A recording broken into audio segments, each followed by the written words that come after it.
येथे कन्या महाविद्यालय मिरज यांचा माजी विद्यार्थिनी संघ आम्ही स्थापन केला आहे। माजी विद्यार्थिनी संघातर्फे तुमचं मनपूर्वक स्वागत। कचरा याकडे आपण समस्या म्हणून फक्त बघतो। कचरा आणि त्यापासून होणारे प्रदूषण आणि त्याचे दुष्परिणाम आपण सर्वजण भोगतच असतो, पण याकडे फक्त समस्या म्हणून न पाहता याचे निवारण कसे करता येईल आणि आपण स्वतः यासाठी प्रयत्नशील कसे राहू शकतो याविषयी आज आपल्याला मार्गदर्शन करणार आहे सौ कीर्ती महाजन मॅडम।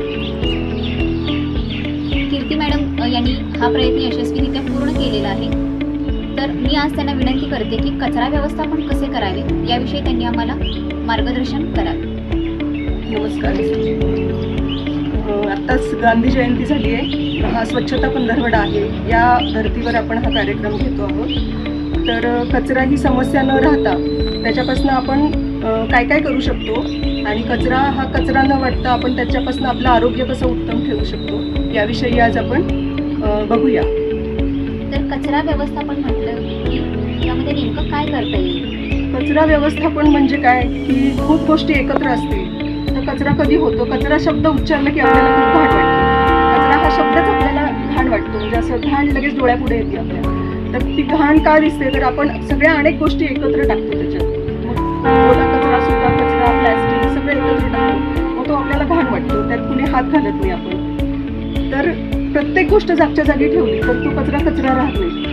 किंवा घर पण स्वच्छ कधी राहतं, घरी आपण कधी चादर, बेडशीट, रोजचे कपडे किंवा भाज्या असं सगळं कुठेही ठेवतो का? नाही ठेवत। त्या गोष्टीची एक जागा ठरलेली असते, म्हणून ते घर आपल्याला स्वच्छ वाटतं। तसंच कचऱ्याचं पण आपण करायला पाहिजे की प्लॅस्टिक वेगळं, ओला कचरा वेगळा, सुका कचरा वेगळा, असं जर त्याचं व्यवस्थित वर्गीकरण केलं तर ती समस्या न राहता त्याच्यातनं आरोग्य आपलं चांगलं राहू शकतं। म्हणजेच आपण कचरा इकडे तिकडे अस्ताव्यस्त न टाकता त्याचं व्यवस्थित वर्गीकरण करायला हवं, जसं कीर्ती मॅडम म्हणाल्या। तुम्ही कशा प्रकारे ओला कचरा आणि सुका कचरा याचं वर्गीकरण केलं आहे? हो, आम्ही प्लॅस्टिक सगळं आता आपण पाहूया की सकाळी उठल्यापासून आपण आपली जी दिनचर्या असते त्याप्रमाणे कसं वर्गीकरण करायचं हे सांगते मी। आपण सकाळी उठलं की आधी केर काढतो। केर काढल्यावर जी काही धूळ वगैरे निघते ती सगळी मी कुठल्या तरी कुंडीत, खाली पण माझ्या घरात कुंड्या आहेत, त्या कुंडीत जरा माती उकरून आपण त्याच्यात ती घालायची। त्याच्यानंतर केर काढून झाला की आपल्याला नंतर काय असतं की पेपर रद्दी वगैरे, पेपर येतो आपला, पेपरची पण आपण रद्दी म्हणून घालू शकतो। खोकी वगैरे असतील ती रद्दीला देऊ शकतो। प्लॅस्टिक, बिस्किट, चॉकलेट, रॅपर सगळं आजकाल जे येतं सगळं मार्केटमधनं ते प्लास्टिकमध्ये येतं, पण ते रिसायकलिंगसाठी जर आपण पाठवलं आणि एक वेगळी जागा त्याची ठेवली, एका पिशवीत, पोत्यात किंवा बॉक्समध्ये तुम्ही जर ते ठेवलं आणि दर महिन्याला आता महापालिका पण घ्यायला लागली आहे कचरा वेगळा प्लॅस्टिकचा, ते रिसायकलिंगला पाठवतात। तर प्लॅस्टिक वेगळं ठेवायचं। नंतर आपण भाज्या वगैरे कट करतो, फळं, तर तो ओल्या कचऱ्यामध्ये येतं। निसर्गापासून निर्माण होणारी प्रत्येक गोष्ट हे ओला कचरा आहे आणि त्याचं हे शून्य कचरा म्हणजे हे होतं, कुजतो तो। निसर्गातनं तयार होणारी प्रत्येक गोष्ट कुजते, त्यामुळं तो आपण वेगळा ठेवायचा। आणि त्याच्यानंतर काय पत्रा वगैरे काय जे असेल किंवा हार्ड प्लास्टिक असेल तर ते पण भंगारवाले वगैरे असतात ते घेतात। त्याच्यानंतर काय राहतं दुसरं, कचरा म्हणून अजून काय राहतं दुसरं? काहीच नाही राहत। तर माझं तर डस्टबिन अक्षरशः 1.5-2 महिने मी महापालिकेला कचरा देत नाही, कचरा शिल्लकच राहत नाही। प्लॅस्टिकसाठी मी वेगळं केलेलं आहे, ओला कचरा वेगळा मी कंपोस्ट करते आणि त्या कंपोस्टमध्येच माझी सगळी ही जी बाग फुललेली आहे ती कंपोस्टमध्येच माझी सगळी भाजी लावलेली, फुलझाडं, भाज्या वगैरे। अच्छा, कंपोस्ट खत तुम्ही स्वतः घरी तयार करता, तर याविषयी माहिती मिळाली तर खूप बरं होईल। हो, सर्वसामान्यांना त्याचा फायदा होईल। हो, आणि आपल्या सगळ्या विद्यार्थिनींनी ते करावं आणि ते कसं करायचं याबद्दल मी तुम्हाला थोडक्यात सांगते। तर पहिल्यांदा आता हा जो डबा आहे ते मी एक त्याचं प्रतिकृती घेतलेली आहे। तुमच्या घरी जर जागा असेल तर तुम्ही कोपऱ्यात खड्डा खोदून करू शकता। ड्रम असेल प्लॅस्टिकचा तर तो समोर धरून मी सांगते तुम्हाला कृती। तर पहिल्यांदा एक ड्रम घ्यायचा, त्याला खाली 4 होल पाडायचे छोटे, 1 इंच व्यासाचे, आणि नंतर हे जे सगळं दिसतंय तुम्हाला हे छोटे छोटे असे ह्याला होल पाडून घ्यायचे, कारण त्याच्यातनं हवा खेळती राहिली पाहिजे। तर ह्या ड्रममध्ये सगळ्यात पहिल्यांदा विटांचा चुरा घालायचा। सगळ्यात पहिले 2 इंचाची विटांचा चुरा घालायचा। त्याच्यानंतर नारळाच्या शेंड्या घालायच्या।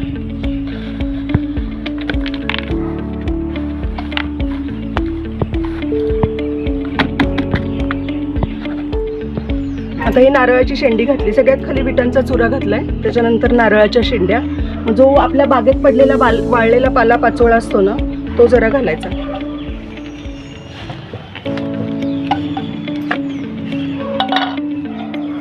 त्याच्यानंतर आता आपल्या घरामध्ये जे काही ओला कचरा निघतो, सगळ्या भाज्यांची देठं, फळांच्या साली, जे काही असतं ते सगळं घालायचं आपण ह्याच्यावर, हा थर द्यायचा. आणि याच्यामध्ये पाण्याचं प्रमाण असतं कचऱ्यामध्ये, पालेभाज्यांमध्ये वगैरे, त्यामुळं आपण ह्याच्या घरात निघणारा आपला पुठ्ठा असतो, पेपरची रद्दी असते, त्याचे थोडे हे घातले तरी चालतात. जर समजा ते फार ओलं झालं तर हे होतं, ते वास येतो, चिलटं होतात, ती होऊ नयेत आणि त्याचं दमटपणा मेंटेन राहावा म्हणून थोडा कागद घालायचा. आणि हे सगळं झालं की ह्याच्यावर थोडं पाणी शिंपडायचं. आपली ओली भेळ किंवा दडपे पोहे कसे असतात ना, त्याप्रमाणे ह्याचा ओलावा राहायला पाहिजे.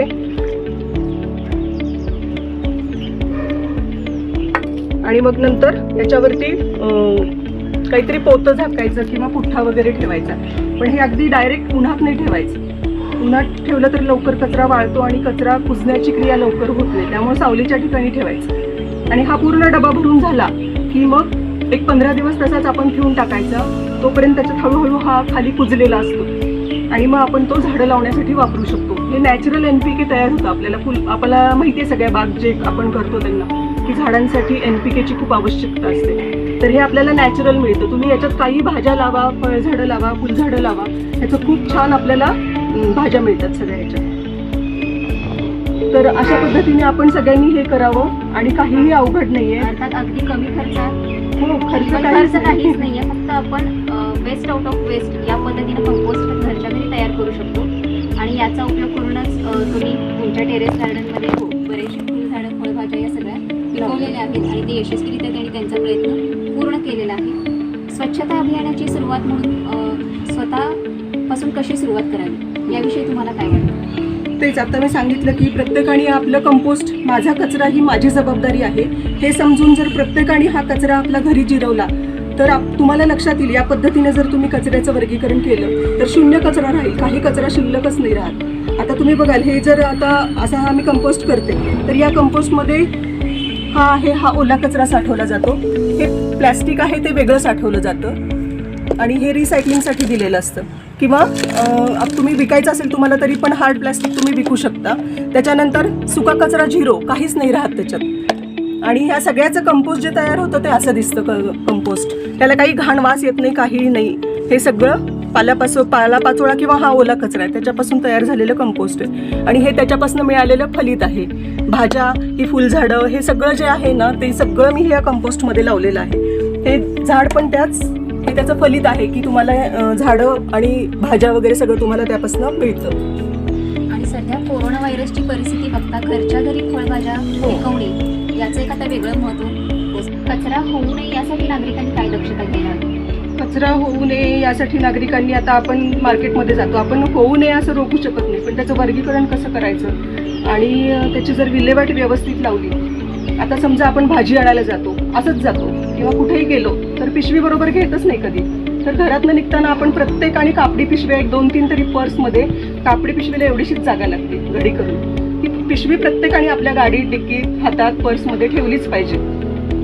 आपोआपच त्याचं हे कमी. फळभाजीवाले वगैरे लगेच त्यांच्या पिशवीत घालून देतात, तेव्हा नागरिकांनी सांगितलं पाहिजे की नको. मेडिकलमध्ये गेला तर सांगायचं की नाही, आम्हाला असंच द्या, आपल्या पिशवीत ते घालू शकतात. त्यामुळे तो प्लॅस्टिक भरपूर कमी होतं. मुलांना तुम्ही घरचं चांगलं खायची सवय लावा. ते लेज, कुरकुरे हे आरोग्याला घातक पण आहे आणि जरी ते आता खातात ते अगदी आपण सगळं रोखू शकत नाही, पण ते वेगळं ठेवून तुम्ही रिसायकलिंगसाठी पाठवू शकता. सध्या ऑर्गॅनिक फळभाज्या किंवा जे किचनमधलं आपलं साहित्य आहे, भाज्या, या ऑर्गॅनिक मिळणं खूप अवघड झालं. तर याविषयी तुम्ही काय सांगा? मला वाटतं आता हा जर आपण कंपोस्ट म्हणजेच हे आता ऑर्गॅनिक खत, हे एक प्रकारचं खतच असतं झाडांसाठी. हे तर खत आपल्या झाडांना मिळतं. कोरोना व्हायरसची परिस्थिती आहे, तर बाहेरून फळभाज्या आणण्यापेक्षा अशा जर आपण टेरेसवर या पद्धतीने जर केल्या तर त्याचा आपल्याला खूप फायदा होणार आहे. नक्कीच. कुठल्याही व्हायरसची आपल्याला भीती वाटण्याचं काही कारण उरणार नाही. आता घरी आपण मिरच्या, टोमॅटो आणि कोबी, वांगी वगैरे हे तर अगदी लावू शकतो आणि त्याला काहीही प्रॉब्लेम नाही, की अगदी सहज येतं ते. तुम्ही बघायला तर इथं बागेत कोबी, मिरच्या वगैरे आणि टोमॅटो हे तर मी कधी विकत आणावंच लागत नाही मला. तर तुमच्या टेरेस गार्डनमध्ये किती प्रकारची झाडे तुम्ही लावलेली आहेत? माझ्या ह्याच्यामध्ये भरपूर व्हरायटी आहे. भाज्या आहेत, फळभाज्या आहेत, परत ऑर्नामेंटल आहेत, आणखीन औषधी वनस्पती पण बऱ्याच आहेत. आणखीन फळझाडं आहेत. सकुलंट म्हणून एक नवीन वाळवंटात वाढणारा एक प्रकार आहे, तर सकुलंट आहेत, फुलझाडं आहेत. तुळशींचे जवळजवळ 6 ते 7 प्रकार आहेत. हो. आणि आपण औषधी फक्त वनस्पती पण आपल्याला हे माहिती नसतं की आपल्या परसबागेत आपण 6 प्रकारच्या तुळशी लावू शकतो आणि त्याचा आपल्या आरोग्यासाठी किती फायदा होऊ शकतो. विविध प्रकारच्या औषधी वनस्पती असतील, त्यांचा खूप आपल्याला उपयोग या टेरेस गार्डनमध्ये आपल्याला होऊ शकतो. आता ज्या आपल्याला नवीन आता हे व्हायरस येत आहेत, त्याच्यासाठी जर आपण घरी जरी आपल्या प्रत्येकाला बाल्कनी तर असतेच, त्या बाल्कनीत आपण काही तुळशी, आलं घरी लावू शकतो. आपण गवती चहा, हळद लावू शकतो किंवा तुळशींचे सगळे प्रकार. गुळवेल तर प्रत्येकाच्या घरी असावी. गुळवेल आणि ॲलोवेरा, कोरफड ज्याला म्हणतो आपण, तर ते तर प्रत्येकाच्या घरी असावं. आता कोरोना व्हायरसमध्ये आम्ही एवढं फिरलोय, पण सगळे हे काढे आम्ही रोज घेत होतो. त्याच्यामुळं आमच्या घरात कुणालाही, मला सांगायला खूप अभिमान वाटेल की सर्दी, खोकला, साधं डोकं दुखणं सुद्धा काहीही झालेलं नाही. आणि पर्यावरणाच्या दृष्टीने यासारखी महत्त्वाची गोष्ट कोणतीच नाहीये. खरंच मला जसा अभिमान वाटतोय, माझी विनंती आहे की प्रत्येकाला असा अभिमान वाटावा असं स्वतःविषयी वाटत असेल तर अशा पद्धतीनं आपण जागरूक राहणं आणि प्रयत्नशील असणं खूप गरजेचं आहे. आणि कचऱ्यातून सृजनशीलता कशी आपण करू शकतो याविषयी कीर्ती मॅडम आपल्यासमोर एक उत्तम उदाहरण आहे. आपण एक वेगवेगळ्या प्रकारची झाडांची माहिती जर तुम्ही दिली गार्डनमध्ये तर ते सुद्धा आपल्याला फायद्याचं ठरेल आपल्या मैत्रिणींसाठी. कोणकोणत्या प्रकारची फळभाज्या किंवा फुलांची झाडे तुम्ही लावलेली आहे टेरेस गार्डनमध्ये? आता टेरेसमध्ये मी आळू लावलेला आहे. हा भाजीचा आळू आहे, हा वड्यांचा आळू आहे, हे रेड कॅबेज आहे, त्यानंतर हा आपला नेहमीचा कोबी आहे. आता मध्ये मध्ये काही वेगवेगळी झाडं पण आहेत औषधी. आता हा ओवा आहे, त्याच्यानंतर हा माईन मुळा आहे जो आपण लोणच्यासाठी वापरतो. तर टोमॅटो, हे भेंडी आता भरपूर काढून झालेली आहे, त्यामुळे आता थोड्या बियांसाठी ठेवलेत मी. हे रताळ्याची वेल आहे, याच्यातही भरपूर रताळी लागतात ह्याला. आणि हे मध्येच एक औषधी ऑल व्हिटॅमिन म्हणून हे झाड आहे. ह्याची रोज आपण 5-6 पानं खायची रोज. ह्याची सगळे व्हिटॅमिन्स आपल्याला मिळतात. त्याच्यानंतर हा मेडिसिनल यूज आहे. मेडिसिन खाण्यापेक्षा नैसर्गिक आपण हे खाऊ शकतो. ही गुळवेल आहे. तुम्हाला म्हटलं ही गुळवेल तर प्रत्येकाच्या घरी पाहिजे. याचे काय आपल्याला आरोग्यासाठी फायदे होतात? ही आपली प्रतिकार शक्ती वाढवते गुळवेल. सर्दी, खोकला, ताप याच्यासाठी एरवी जरी आपल्याला कधी ताप आला तर आपण हा आणि तुळस असं एकत्र काढा करून गुळवेलीचं जी काडी असते ती 2 इंच ठेचून आपण आणि काही 4-5 पानं असं 1 लिटर पाण्यात घालून काढा करून पिऊ शकतो. त्याच्यानंतर वांग्याची झाडं आहेत, वांगी तिकडे आहेत अजून. नंतर ही भेंडी, हे पण सगळं माईन मुळच आहे. आणि तुळस ही सगळ्या ह्याच्यात येते. त्याच्या मी सांगते तुम्हाला, तुळस ही इन्सेक्ट रिपिलंट आहे आणि कुठल्याही झाडांमध्ये तुळशी किंवा फुलझाडंमध्ये असतील तरच त्याचं पॉलिनेशन होतं आणि तुळस ही किड्यांना आकर्षित करून घेते, त्यामुळं आपलं पीक चांगलं राहतं. त्याच्यानंतर हे आहेत चेरी टोमॅटो आहेत. हे भरपूर ह्याला टोमॅटो लागलेत, 6 फुटापेक्षा उंच वाढलेली आहे. आता ह्याच्यात बघाल तुम्ही नुसता कचरा आहे खाली, याच्यात मातीचं प्रमाण खूप कमी आहे. ही मी भुईमुग लावला होता. हे बघा, आता हे भुईमुगाला शेंगा आलेल्या आहेत. मुद्दाम मी ठेवले हे आता थोडे दिवस.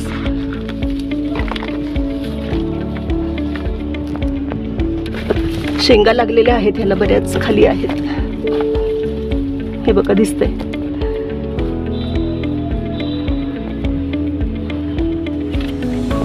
त्याच्यानंतर हे सुरण आहे.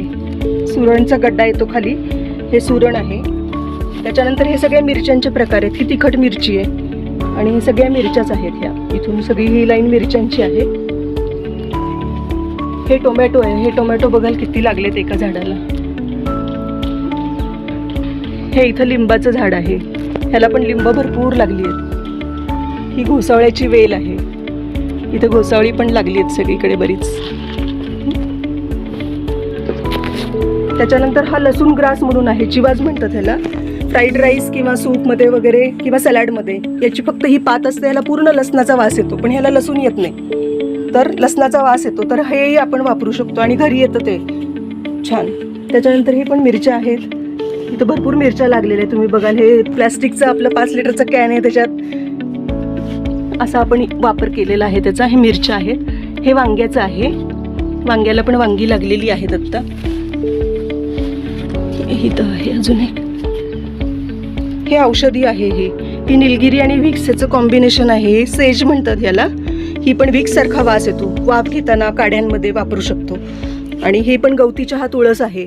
अशा तुळशींचे बरेच प्रकार आहेत माझ्याकडे. कापूर तुळस आहे, कापूर तुळस आहे. ह्या पानांना कापरासारखा वास येतो. आता टिश्यू कल्चरमुळे एवढ्या जाती निर्माण झाल्या आहेत. 6-7 प्रकारच्या तुळशी आहेत. लवंग तुळस पण आहे माझ्याकडे. मिंट तुळस आहे. मिंट तुळस तर खाल्ली की आपण विक्षी गोळी खाल्ल्यासारखा त्याचा हे येतो. त्याच्यानंतर ही हाडजोड आहे. हाडांसारखंच ह्याला हे कांडी कांडी असं हे जे येतं ना, ह्याला हाडजोड आहे. आपल्या अस्थी म्हणजे हाड हे जॉईन करण्याचं काम ही करते. आपली काही हाडं दुखत असतील, काही तुटलं असेल हाड, तर ते सुद्धा जोडायची ताकद ह्याच्यामध्ये आहे. आयुर्वेदामध्ये ह्याची औषधं पण आहेत. ह्याची घरी आपण चटणी करू शकतो. हे साल कॅल्शियमचा जो प्रॉब्लेम हो, आणि कॅन्सरवर सुद्धा ह्याचं कांडवेल पण म्हणतात ह्याला, आणि हाडजोड सुद्धा म्हणतात. त्याच्यानंतर फुलझाडं आहेत. आणि मी तुम्हाला म्हटलं की कॅक्टस किंवा ह्याचे काही प्रकार आहेत. वाळवंटातील म्हटलं ना सकुलंट, तर हे सगळं सकुलंटच आहे.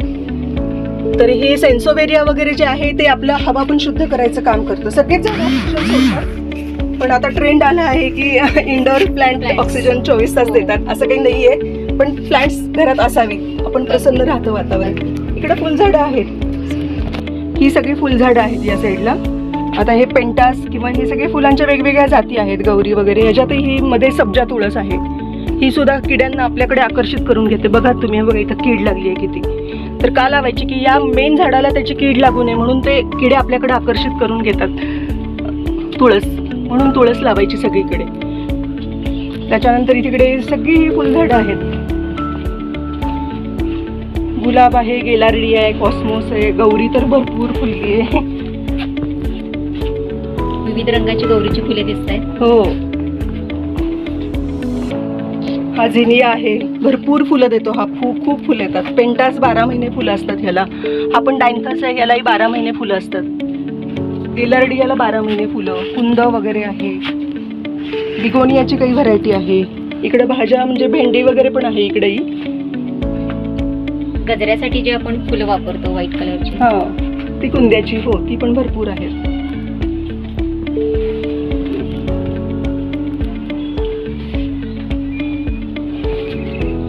पाण्यातली हे आहेत लिलीज आणि कमळ वगैरे आहे. हे पाणी जर आपल्याला साठवायचं असेल घरात, पाणी डास होऊ नयेत ही सगळ्यांना मोठी भीती असते. म्हणून पाण्यात नेहमी गप्पी मासे सोडायचे म्हणजे डास होत नाहीत. डासांची अंडी असतात ते खातात ते. हे सगळे लिलीचे प्रकार आहेत. हे कमळ आहे, लोटस लक्ष्मीचं कमळ जे म्हणतो ना ते आहे. हे बीपासनं केलेलं आहे हे झाड. हे पण लिलीच आहे. पिवळ्या रंगाचं फूल पण आलेलं आहे इथे. आणि याला हायंथस म्हणतात. केंदाळ आपल्याला वाडीच्या पाण्यात आपल्याला दिसेल की सगळीकडे केंदाळ पसरलेलं असतं. त्याला खूप सुंदर फूल येतं. हे जांभळ्या रंगाचं फूल, आणि ह्या प्रत्येक फुलात एक मोरपीस असतो. खूप सुंदर दिसतं. ही पान वनस्पती आहेत हे सगळ्या. हळद आहे. आणि कंपोस्ट मधनं ना सगळ्या भाज्या आपोआप येतात घरी. आता एकदा जर तुम्ही टोमॅटो लावला ना तर ते पडून किंवा कचऱ्यातनं जे बी जातं त्याच्यातनं हे टोमॅटो तर सगळीकडे आपोआप येतात. आता हे चेरी टोमॅटो आहे, ते सॅलडमध्ये वगैरे वापरतात, किंवा आपण नुसते खायला सुद्धा खूप छान. ह्याची गोडी खूप मस्त असते. आणि साधे टोमॅटो आहेत. आता हे पण लावलेलं आहे, स्ट्रॉबेरी वगैरे. त्याच्यानंतर ही जी वेल आहे ना, इथं वर एक शेंग दिसते बघ. हे वर आबाईची शेंग म्हणतात त्याला. शेंगा येऊन गेल्यात भरपूर. ते आता बीला ठेवलंय मी. कोकणात असते भाजीसाठीच. गवारीच्या शेंगासारखी भाजी करायची ती छोटी छोटी कट करून. आणि मग काही अजून फुलांची हे आहेत. आणि इकडे पण फुलझाडं आहेत काही अजून. हा एक बिगोनियाचाच प्रकार आहे.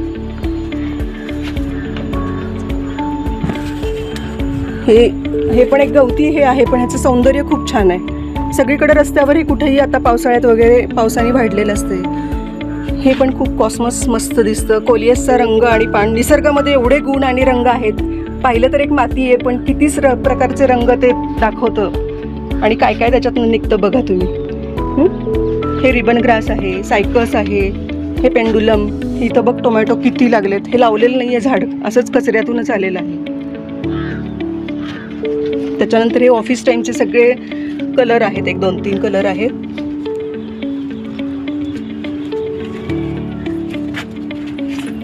तर कढीपत्ता आहे. हा कढीपत्ता आहे.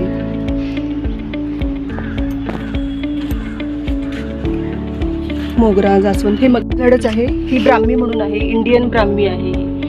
आपल्या मेंदूसारखंच हे असतं. याची बुद्धी वाढण्यासाठी किंवा तेल बनवण्यासाठी किंवा खातात सुद्धा च्यवनप्राशमध्ये. हो.